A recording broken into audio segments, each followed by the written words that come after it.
nature's comfort. Ramraj presents bamboo cotton white shirts. நெஞ்சிற்கினிய நேயர்களுக்கு அன்பிற்கினிய வணக்கங்கள்.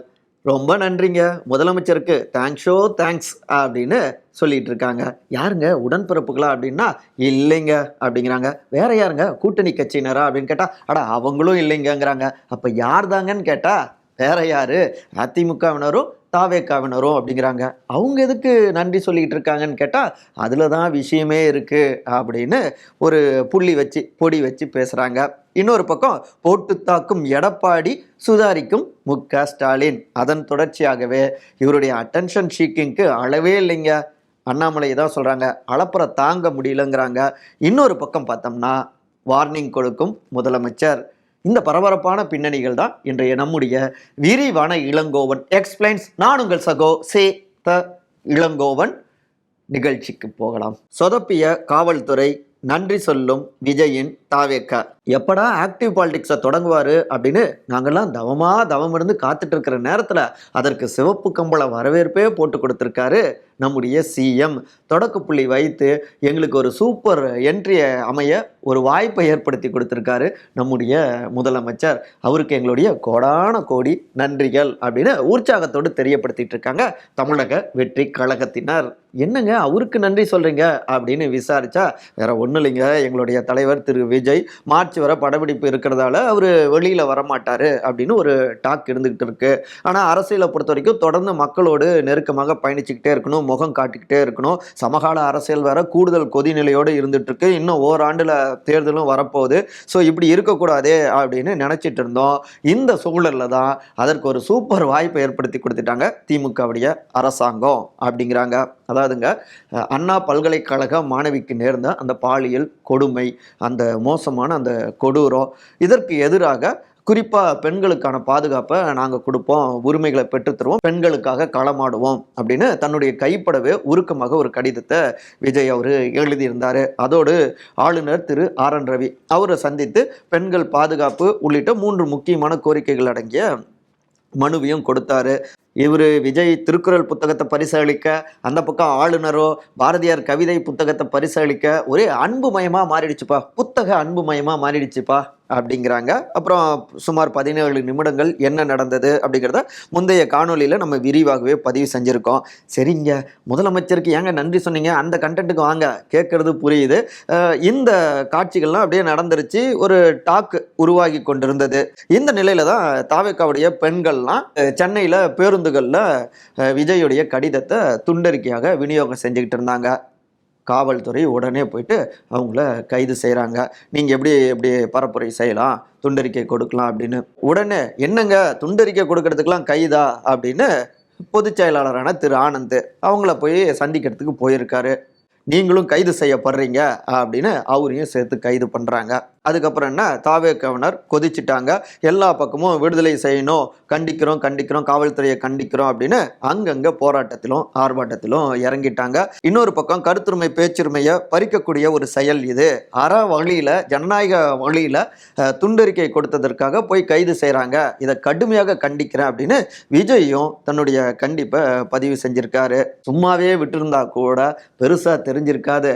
நீங்கள் போயிட்டு கைது செய்கிறாங்கிற பேரில் எல்லா பக்கமும் இந்த விஷயத்தையும் பரப்பிட்டீங்க. போதாததற்கு வெளியில வராம அமைதியா இருந்துட்டு இருந்த தாவேக்காவினரையும் இன்னைக்கு வீதியில இறங்கி திமுகவுக்கு எதிராக போராட வாய்ப்பு அமைச்சு கொடுத்துட்டீங்க. காவல்துறை இப்படி சொதப்பலாமா அப்படின்னு காவல்துறையை நோக்கி கேள்விகளும் எக்கச்சக்கமா வந்துட்டு இருக்கு. இதை ஒட்டி தான் சிஎம்முக்கு நன்றி அப்படிங்கிறாங்க தாவேக்காவினர். இதையத்தான் டிஎம்கேவுடைய சீனியர்கள் தரப்பினரும் தெரிவிக்கிறாங்க. சும்மா விட்டுருந்தா யாருக்கு தெரியாமல் இருந்திருக்கும், இப்படி ஊரே பரப்பிட்டீங்களே காவல்துறை அப்படிங்கிற முணுமுணுப்புகள் வந்திருக்கு. ஆனால் காவல்துறை வட்டாரங்கள்லையோ இல்லை இன்னொரு பக்கம் அதிமுகவுடைய திமுக எதிர்ப்பு போராட்டங்கள் இப்போ பெருசாக தெரியல இல்லையா, மாறிடுச்சு இல்லையா அப்படின்னு தெரிவிக்கிறாங்க. எது எப்படியோங்க, எதிர்க்கிறது திமுக ஆட்சியை தானே, என்னத்தை சொல்ல அப்படிங்கிற விமர்சனங்களும் வந்த வண்ணம் இருக்கு. சரி, அதிமுக சைட்லையும் இதே போல் தேங்க்ஸ் கார்டு போட்டுக்கிட்டு இருக்காங்க சிஎம்க்கு தாங்க. வாய்ப்பு கொடுக்கும் ஸ்டாலின், இறங்கி அடிக்கும் எடப்பாடி. அட என்னங்கய்யா, சட்டமன்ற எதிர்க்கட்சி தலைவராக மக்கள் நம்மளை தேர்வு செஞ்சுருக்காங்க, அவ்வளோ தொகுதிகளை வெற்றி பெற வச்சுருக்காங்க. ஆனால் இந்த 3.5 ஆண்டுகளில் யார் எதிர்க்கட்சி தலைவர்னு கேட்குற அளவுக்கு தான் பலரும் புதுசா வந்துட்டு இருக்காங்க.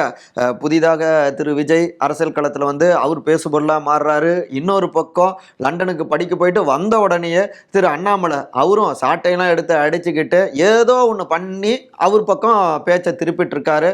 நாம 3 வருஷமா என்னங்கய்யா பண்றோம் அப்படிங்கிற குமுறல்கள் அதிமுகவுடைய தலைமையை நோக்கி வந்த வண்ணம் இருந்தது.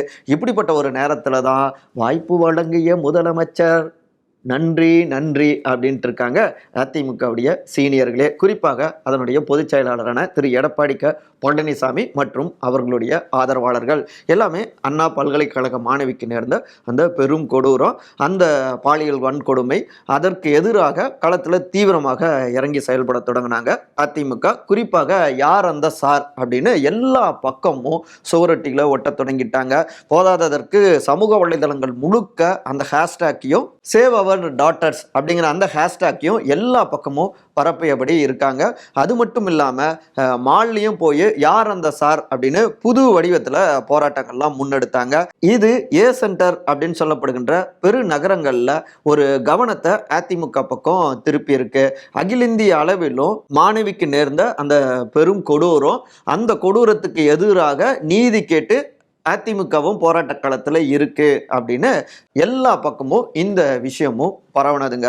ஸோ இதை ஒரு சக்சஸாக நினைக்கிறாங்க அதிமுகவினர். குறிப்பாக ஐடி அணியினர் தீவிரமாகவே இந்த விஷயத்தை முன்னெடுத்துட்டு இருக்காங்க. இதன் மூலமாக எடப்பாடி அவருடைய இமேஜை டெவலப் பண்ணுற மாதிரியும் சில பரப்புரையை தீவிரப்படுத்திட்டு இருக்காங்க. அடுத்து இதே விஷயத்துக்காக பல்வேறு மாவட்ட தலைநகரங்கள்லையும் அதிமுக முன்னெடுத்த அதி தீவிரமான போராட்டம். இந்த விவகாரத்தை ஒட்டி மக்களுடைய கவனத்தை அதிமுக பக்கம் திருப்பணும் அப்படின்னு ஏற்கனவே அதிமுக தலைமை முடிவெடுத்தது. அதற்கேற்பதான் காவல்துறையுடைய அனுமதி இல்லாமலே பல இடங்கள்லையும் நூதன வழியிலையும் போராட்டங்களை முன்னெடுத்து கொத்து கொத்தாக அதிமுகவினரும் கைதாகியிருக்காங்க. கிட்டத்தட்ட 24,000 பேருக்கு மேல கைதாகி இருக்காங்க. இதுல பெண்கள் மட்டுமே கிட்டத்தட்ட 6,000 7,000த்துக்கும் மேற்பட்டவங்க அப்படின்லாம் சில புள்ளி விவரங்களும் வட்டமடிக்குதுங்க.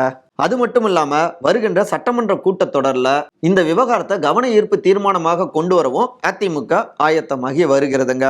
மேலும் தொடர் போராட்டங்களை முன்னெடுக்கவும், குறிப்பாக பெண்களிடம் இந்த பரப்புரையை தீவிரமாக திமுக அரசாங்கம் பெண்களுக்கு எதிராக இருக்காங்க அப்படிங்கிற பரப்புரையும் தீவிரப்படுத்தவும் தனி குழுக்களையும் அமைக்கிறாங்க.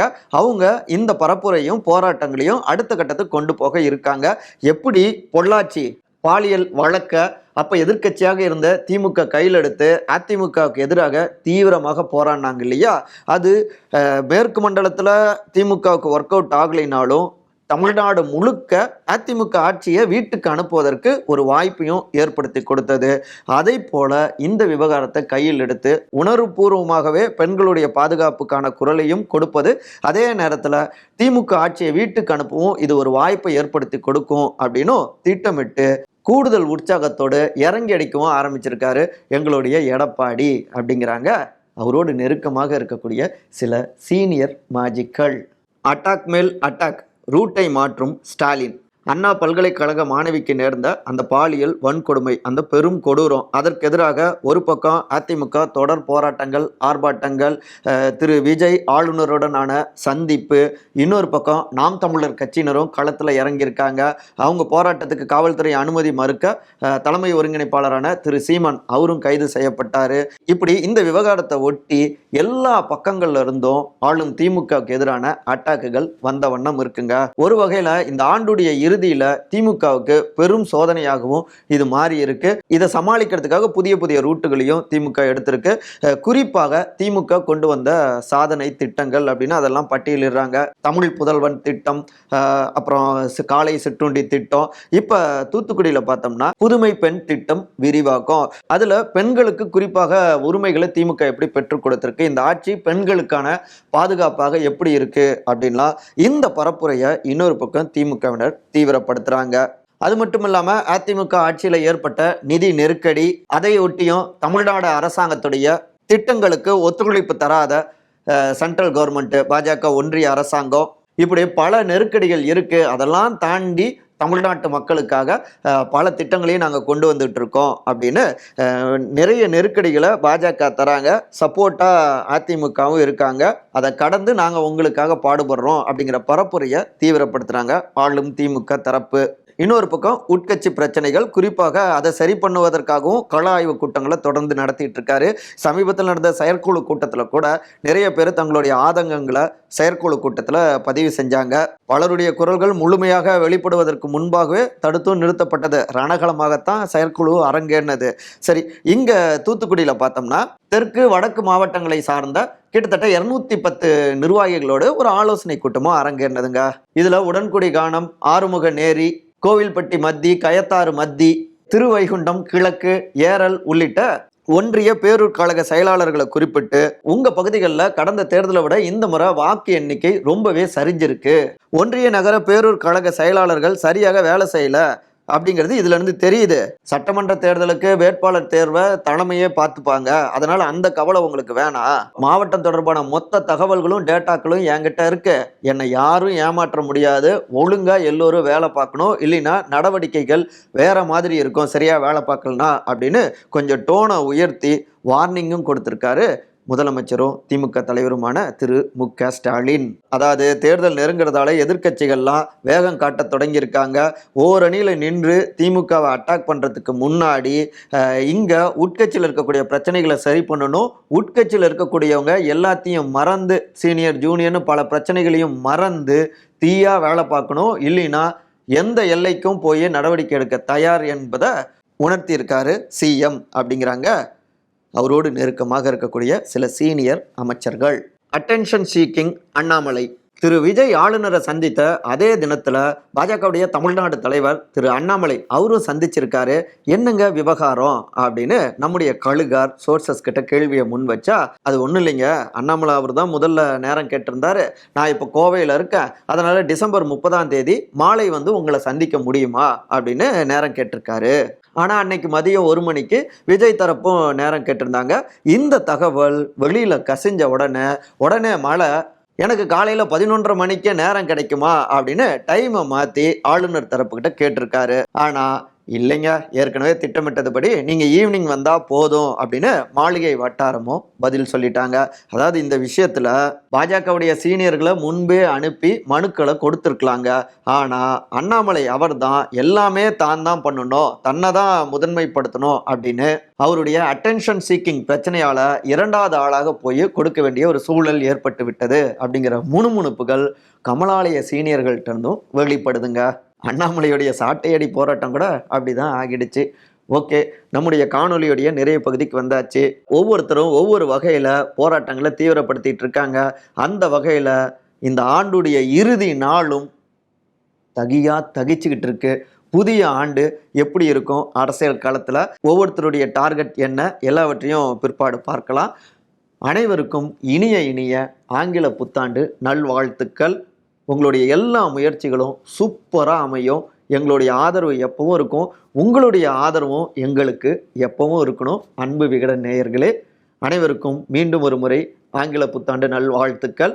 மறக்காமல் சப்ஸ்கிரைப் பண்ணிடுங்க. உங்களுடைய கருத்துக்களை கருத்துரை பகுதியில் பதிவு செய்யுங்க. அனைவரும் அன்பால் ஒருங்கிணைந்திருப்போம். நன்றி, வணக்கம். Nature's Comfort. Ramraj presents Bamboo Cotton White Shirts.